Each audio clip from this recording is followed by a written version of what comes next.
So, good day everyone. Today I will be discussing the three topics under the final term in Specialized Crime Investigation 2 with simulation of interview and interrogation.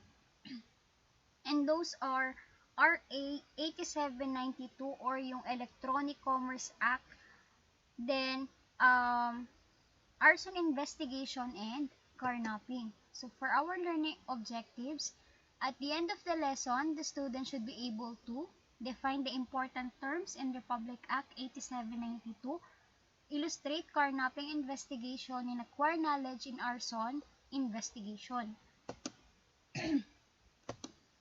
So, Republic Act 8792 or yung tinatawag nating Electronic Commerce Act or Commerce Act.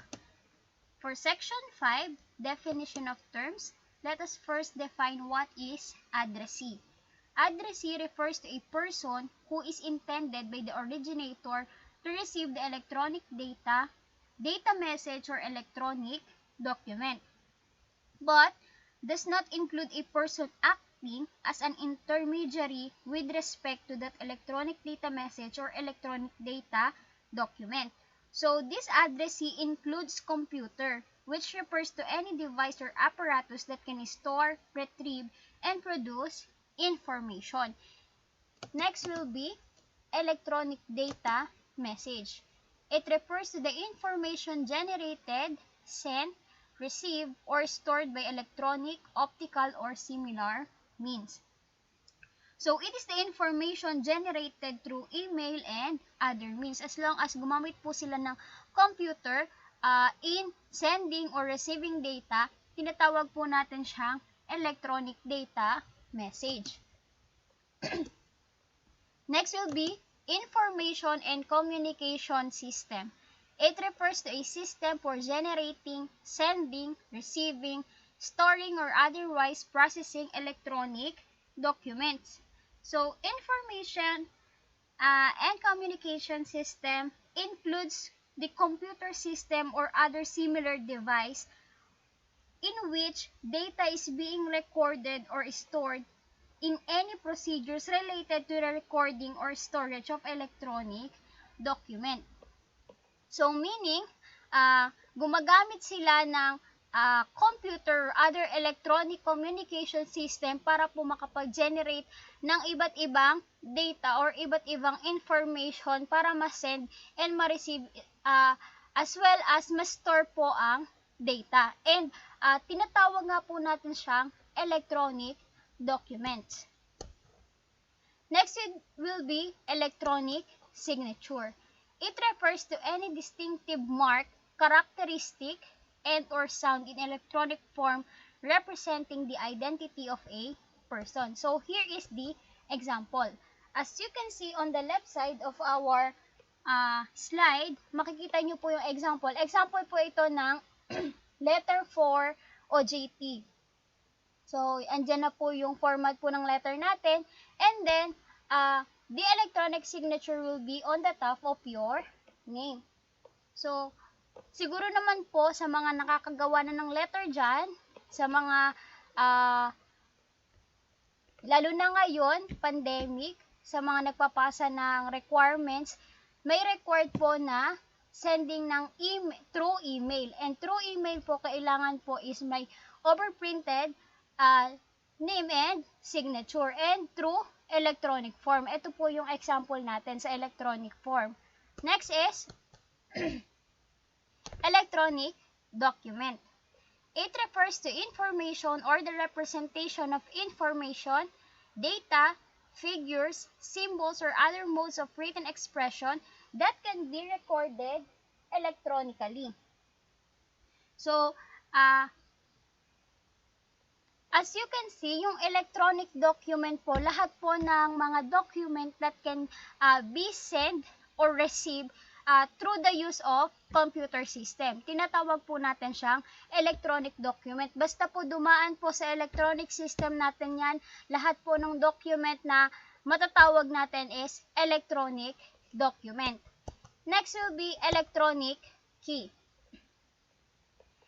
It refers to a secret code which secures and defends sensitive information that cross over public channels into a form decipherable only with a matching electronic key.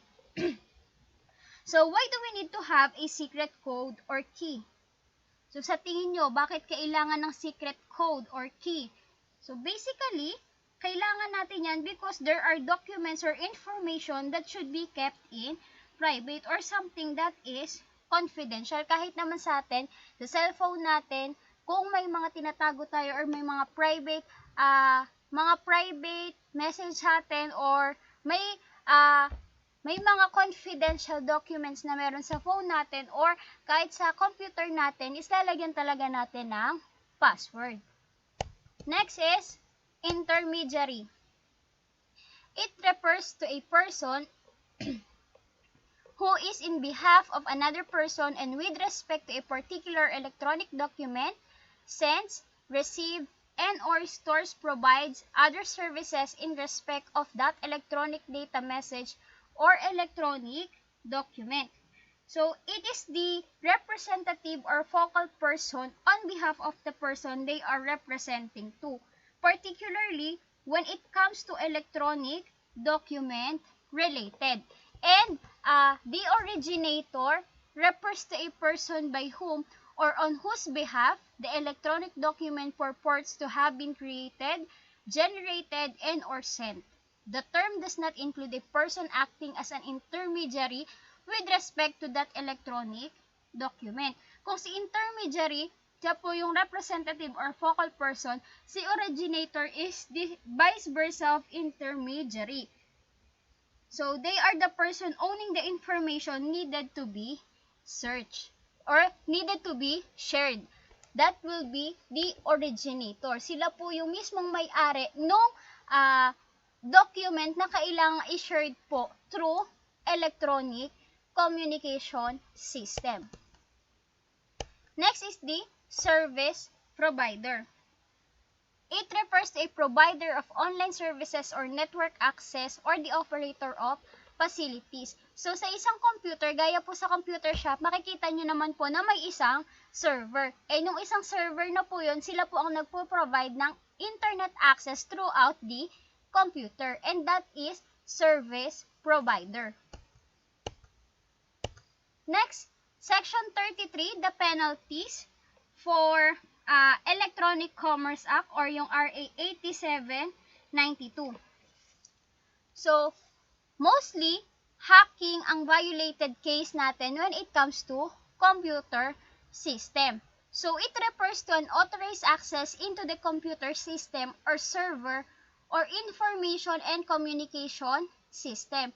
And its purpose is to corrupt, alter, steal information or data through the use of computer, and it shall be penalized by a minimum fine of 100,000 pesos and a mandatory imprisonment of 6 months to 3 years. So, nakikita nyo naman po na kapag hacking ang case nyo, especially when it comes to computer system, ang magiging penalty nyo po is minimum fine of 100,000 pesos and a mandatory imprisonment of 6 months to 3 years. Section 34, implementing rules and regulations. So, it is hereby empowered to enforce the provisions of this act and issue implementing rules and regulations necessary in coordination with other concerned agencies.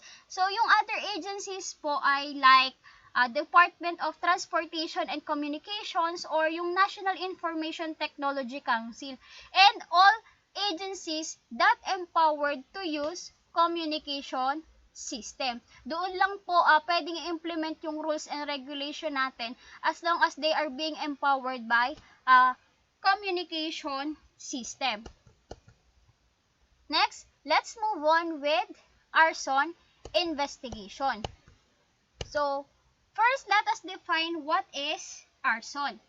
It is the crime of intentionally and maliciously setting fire to structures or wildland areas.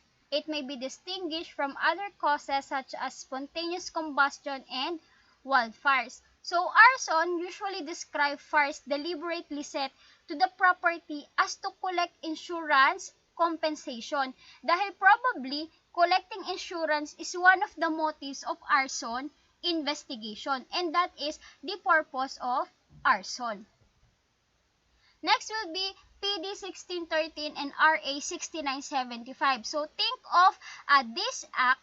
What do you mean by PD 1613 and RA 6975? So during your second year, na-discuss po natin kung ano ang meaning ng RA 6975. Now, what do we mean by PD 1613? PD 1613 is also known as arson law or law on arson, while yung RA 6975 is the DILG Act of 1990 or the Department of Interior and Local Government Act of 1990. And it was being amended by, so think of it, it was being amended by RA 8551 or yung Philippine National Police Reform and Reorganization Act of 1998. So, bakit po kasama ang PD 1613 and RA 6975? So, basically, kasama po talaga si PD 1613 kasi we are referring or we are talking about arson investigation. And PD 1613 talks about law on arson. While RA 6975, according to Section 54 of RA 6975, the Fire Bureau shall have the power to investigate all causes of fires and if necessary, file the proper complaint with the city or provincial prosecutor who has jurisdiction over the case. And obviously, since naipasa or na-enforce as a law ang 6975, the fire officers have now the powers and functions over fire cases incident. Kaya po kasama po si 6975 dahil po under Section 54 meron na pong authority or authorized na po ang mga Fire Bureau officers natin na sila na po ang bahala when it comes to the cases of fire investigation or basta po lahat po ng cases about fire or arson investigation. Next is the chemistry of fire. Let us first define what is fire. It is the heat and light that comes from burning substances produced by the combustion of substances. And the fire is being produced through the use of heat sources. Hindi naman po tayo makakapag-produce ng fire kung wala ang mga heat sources natin. Next will be the fire triangle o yung tinatawag nating elements of fire. What are the elements of fire? Those are the heat, oxygen, and fuel or yung fuel, heat, and oxidizing agent. So when we say fire triangle, we are not referring to have a chemical reaction. Now, kapag po may chemical reaction yan, ang tawag po ay fire tetrahedron. Although madidiscuss din naman po ito during your fire technology and arson investigation, at least meron na po kayong a brief knowledge regarding fire triangle and fire tetrahedron. So, if one element is absent, we cannot produce a fire. So, dapat yung tatlong elements natin should always be present. Halimbawa po, nawala si fuel. Now, makakapag-produce ka ba ng fire? Hindi po. Kasi po, heat and oxygen lang po ang meron tayo. So, kapag po isa sa element ng fire triangle or isa sa element ng fire ay wala, hindi po tayo makakapag-produce ng fire. Next, prima facie evidence of arson. Any of the following circumstances shall constitute prima facie evidence of arson. First is, if the fire started simultaneously in more than one part of the building or establishment. So, sa una po, kapag po nagkakaroon daw ng simultaneously burning of the building or establishment. Second po is, kapag daw po nakita na natin ng presence ng iba't ibang chemical and other flammable gases that ruins the building. And the last will be the materials used ay naandun pa din inside the premises of the burned building or property. Doon pa lang po natin malalaman na yung arson na po yun, na yung nangyaring fire incident is what we called arson. And These circumstances can stand alone. And dahil po doon, magagamit na natin siya as evidence na meron na po talagang proof na nagkaroon ng arson. Next is special aggravating circumstances in arson. First is, if it is committed with intent to gain. Nagiging special aggravating meaning po mas napapataas po or nagiging graver yung penalty natin kapag daw po may intent to gain. Next is, if committed for the benefit of another. Next is, if the offender is motivated by spite or hatred towards the owner or occupant of the property burned, or kung kapag po gusto nyo lang pong mag-take ng revenge dun sa with other person. Next is, if it is committed by a syndicate or a group of person or people. Next is methods of incendiary fire. So we have 5 methods, I think. We have 5 methods of incendiary fire. First is the plants, trailers, and accelerants. Second is combustible materials and substances. Next is mechanical contrivances, gas and electrical appliances, and chemical contrivances. So let us first proceed with plants, trailers, and accelerants. So when we say plants, it is a preparation to set a fire which is termed as plant. So it is designed to feed the fire as rapidly as possible. So when the ignition device is lighted, ito po yung mga materials used in producing a fire. While yung trailer po, it can be compared with a wick that must cause fire not only in one place but can conceivably create an instantaneous fire throughout an entire building.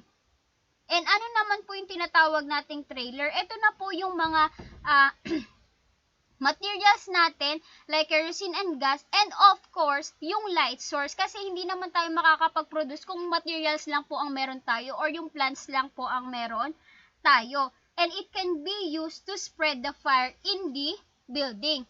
Next will be the accelerants, designed to feed the fire as rapidly as possible when the ignition device is lighted. So we have now a materials. Now, after the materials, we have the light source. And after nang meron tayong light source, of course, meron na siyang ignition process. Then, yung ignition process na yon, paano siya ma-accelerate o paano natin siya ma-spread? And through the use of different accelerants. And dahil po doon, nagkakaroon na po ng ignition process at unti-unti na rin pong lumalaki yung apoy. Next is the combustible materials and substances. Those are the gasoline, kerosene, alcohol, paints, thinner, varnish, and others na pwede pong makapagpadami or makapagpa-spread ng apoy. Next is mechanical contrivances or yung mga light sources natin, matches, lighted cigarettes, candles, flares, and others. Next is the gas and electrical appliances like gas range, toaster, hot plates, iron, and switches na kapag naiwan po natin yan, magkokos din po siya ng fire. Next is chemical contrivances, yung mga acid, phosphorus, or calcium, and hypochlorite. Next will be types of fire setter. So, kanina po sa slide natin sa arson investigation, ang sabi po is through insurance po, kaya lang po sila nakakapag-commit ng fire, ng arson. So, yung arson for profit is yung insurance na tinatawag natin. Tinatawag din po natin yung arson for profit as economic arson. So, example, you badly needed money. Therefore, as one of the ways for easy money, you burn part of your business owned. And, ang pagbibintangan mo ang ibang tao or yung tao na sa tingin mo makakagawa ng masama sa'yo. Then you will now think of a solid alibi para madiin mo ang isang tao. Dahil nga may pera ka at dahil doon hihingi ka ng insurance which is double in the amount of the damage in your building. Yun na po yung arson for profit, na kaya ka lang nakakakomit ng arson is kaya mo gagawin yun is for your own profit or insurance. Next will be solitary fire setter. They set fire secretly for revenge or spite. The reason are low intellect, sensibility, intoxication, and psychological disorders, including the following. First is pyromaniacs. Ano ba yung mga pyromaniacs? Sila yung mga tao na masayang nakakakita ng apoy, or they have an irresistible impulse to set fires, na kapag nakakita sila ng apoy is nasisiyahan po sila. Next will be security guard who wants to be a hero. Yung security guard po, magpo-produce siya ng apoy or doon sa isang part na kapag burn siya ng building and sa tingin ng mga tao, siya na yung hero. Siya na po yung gumawa ng apoy, siya na rin po ang umapula para pong alam ng mga tao ay siya po ang hero. Next will be the teenager who sets fire because he wants to help the firefighter. So, ito na po yung mga tao na meron po silang psychological disorder, na kapag po merong fire or nagkaroon ng spread of fire, magpaproduce po siya ng fire para sa tingin po niya nakakatulong siya sa mga firefighter. Next will be the housewife who wants the husband to come home deviate. So karamihan po sa nakakakomit ng arson is yung mga housewife natin na walang tiwala sa mga asawa nila. Ngayon, anong gagawin po? Hindi naman sa walang tiwala or sa kagustuhan nilang umuwi yung asawa nila, gagawa sila ng paraan para immediately makauwi po at makagawa sila ng action. And isa po sa naiisip nila is to set up a fire. Next will be who derive sexual gratification for seeing the fire. And may mga tao po kasi na kapag nakakakita ng fire or nakakita ng apoy, na-achieve nila yung sexual gratification. Nare-relieve po sila na yung sexual gratification nila or yung kagustuhan nila sexually is nakukuha nila or na-achieve nila by seeing the fire. Next is the phases of burning. First will be the incipient phase. So, incipient phase, also called as initial phase or stage. So, sa initial phase or stage, ang nakikita nyo po dyan, we have the normal room temperature. So, the room has a normal temperature, and as the heat from the fire rises, the ambient temperature cools it until the ceiling temperature is about 200 degrees Fahrenheit. Pero po, yung base area po natin na tinatawag ay meron pong 400 to 800 degree Fahrenheit. While habang nagkakaroon po or habang nagkakaspread po ang fire, yung ceiling temperature po ay umaabot po ng 200 degree Fahrenheit. And nakakapag-produce po sila ng pyrolysis products. And what are those pyrolysis products? They are mostly water vapors and carbon dioxide na makakatulong upang mag-spread po ang fire as well as the small quantities of carbon monoxide and sulfides that may be present. So, incipient phase is also called an ignition stage, kung saan po nagsisimula pa lang pong magkaroon ng fire. Next is the pre-burning phase. So, accelerated pyrolytic processes takes place. Development of convection current, formation of thermal column as heat rises. Kung kanina po, ang room temperature na sinasabi po, yung ceiling temperature ay umabot ng 200 degrees, ang ceiling temperature na po when it comes to pre-burning phase is 1,200 to 1,600 degree Fahrenheit. While yung base fire po natin, kung kanina po sa initial po, ang base fire po natin is 400 to 800 degree Fahrenheit. When it comes to free burning phases po, 800 to 1,000 degree Fahrenheit. And also, a pyrolytic decomposition that moves upward on the walls, crawling off the flame, leaving burnt pattern. So, kung sa tao po, yung fingerprint, kung sa tao po ay tinatawag po siyang fingerprint, sa fire po is tinatawag siyang fire fingerprint. Yung fire fingerprint po ng fire natin is yung burnt pattern. Yun na po yung burnt pattern. Tinatawag po na fire fingerprint. So, take note po ha na fire fingerprint po ang tawag sa mga burnt pattern and the occurrence of flash over. Sa flashover po, yung temperature is being driven. Kasi yung flashover po yung pagtaas na po ng temperature. Ito na po ang tinatawag na growth stage. Kung kanina initial stage po, ngayon po is growth stage. Next will be smoldering phase. Sa smoldering phase po, kung kanina po sa initial stage po natin, meron po tayong 400 to 800 degree Fahrenheit sa room po.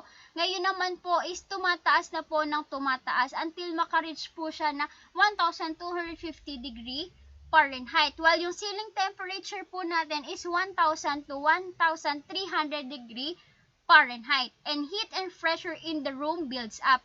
Ito pong sinasabi kong phases of burning po is sa room lang po ha. Next, building or room contains large quantities of superheated fuel under pressure but little oxygen. So, when sufficient supply of oxygen is introduced, backdraft occurs. So, ano po yung difference ng flashover and backdraft? So, when we say flashover, it is the temperature driven, while yung backdraft po, air driven event. Gaya nga po dito, kapag sa isang room wala pong ventilation, ibig sabihin walang lalabasan ng hangin. Ang fire po natin is kulob sa isang kwarto. Ngayon, once na na-push ng air, pag binuksan nyo po yung isang pinto or nagbutas kayo sa isang part ng closed na room or ventilated room, ay magkakaroon po ng backdraft. Yung backdraft po na sinasabi dyan is yung sudden explosion po. So, the room contents are their ignition temperature and will erupt in the flames when oxygen is introduced. And the hot gases will ignite with explosive force. Yun na po yung tinatawag nating backdraft. Dahil nga po wala silang ventilation or wala silang dadaanan ng hangin para mailabas yung apoy natin sa isang part po ng room, doon po magkakaroon ng backdraft. Ito na po yung sudden explosion ng ignited hot gases natin. Next is pyrolysis. The fire consumed the most solid part of the fuel, thermal decomposition of combustible matter, chemical decomposition of a solid fuel through the action of heat. So, it produces free radicals or yung mga combustible remains. Ito na po yung end product ng ating fire. Or yung ating nagkakaroon tayo ng spreading of fire. Ito na po yung end product. Nagkakaproduce po sila ng free radicals. Yung mga free radicals po, ito po yung mga remains po natin or yung mga combustible remains na makikita nyo po after ng sunog. Ang tawag po doon again is pyrolysis. Basta po decomposition of combustible matter. Next is the kinds of origin of fire. We have three kinds of origin of fire. The natural fire, accidental fire, and intentional fire. So when we say natural fire, we can also call it as providential fire or yung fires are caused by act of God. So they are not controlled nor prevented by man like lightning fires, volcanic eruption, and other natural phenomenon. While accidental fire caused mostly by human intelligence and human errors. Halimbawa po, smoking in bed. Now, you are not being aware na yung naitapon mong sigarilyo dun sa bed mo is nakapag-produce ng fire. Dahil nga po sa human error or human negligence. Next will be the intentional fire. Fires are those set on purpose with a motive. Legally classified as arson, such as burning a structure for insurance or to cover up another crime. So, intentional fire po, tinatawag na po siyang arson kasi po karamihan po yung motives po nila is for insurance. Next, The last topic po, yung third topic po natin, yung carnapping. What is carnapping? It is the unlawful taking with intent to gain a motor vehicle belonging to another without the letter's consent or by means of violence against or intimidation of person using force upon things. Kapag gumamit ka ng force upon things para makuha mo yung isang bagay, gaya nga po nung car or yung vehicle natin, motor vehicle, tinatawag na po siyang carnapping. So, you are familiar naman siguro sa carnapping kasi mostly, at this present time, not only in this present time, pero yung mga napabalita na po is, madami na pong napapabalita na case about carnapping. So, the elements of carnapping, unlawful taking. Kapag kasi may paalam ka or may consent ka ng may-ari, hindi po siya matatawag na carnapping. And with intent to gain, motor vehicle belonging to another, kasi kapag sa'yo yung vehicle, hindi siya matatawag na carnapping. Lack of owner's consent. Kinuha mo siya ng walang consent ng owner. Halimbawa, naiwan ng owner yung susi or gumamit ka ng force or intimidation or yung by violence or intimidation against person o force upon things. Yun po ang tinatawag nating carnapping. Next is, what do we mean by motor vehicle? It is any vehicle preferred other than muscular power using public highways. As long as it is propelled by mechanical power, it will definitely called motor vehicle. And how to detect stolen vehicle? No license plate number, sporting improvised plates, sporting plates which are for specific vehicles like yellow plate attached to the private vehicle. So, makikita nyo naman po yun kapag nagkaroon po ng stolen vehicles. So, next will be the abandoned vehicles, fake license plate or sticker, absurdly painted, plates do not correspond to the year of model of the vehicle.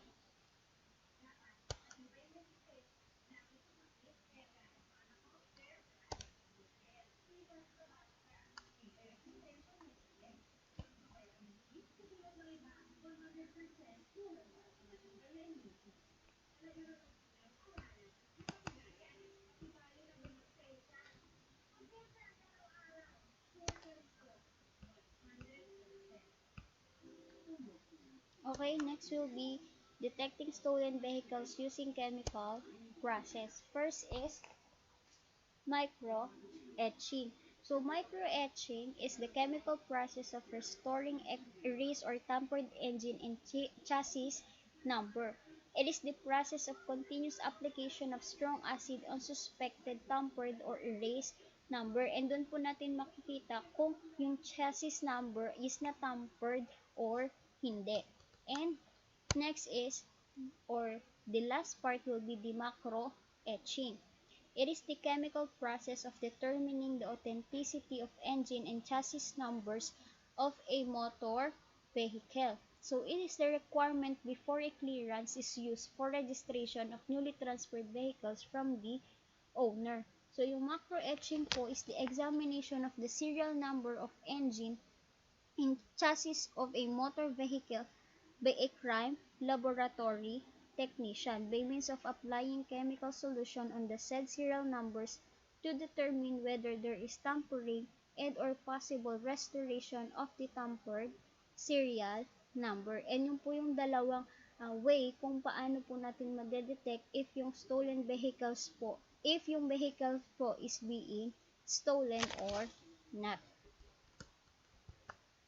So, that will be all for final term po. 3 topics pa lang po yan sa final term. Meron pa po tayong isang topic which is yung interview and interrogation. So, thank you and Merry Christmas. So, good luck to your final examination.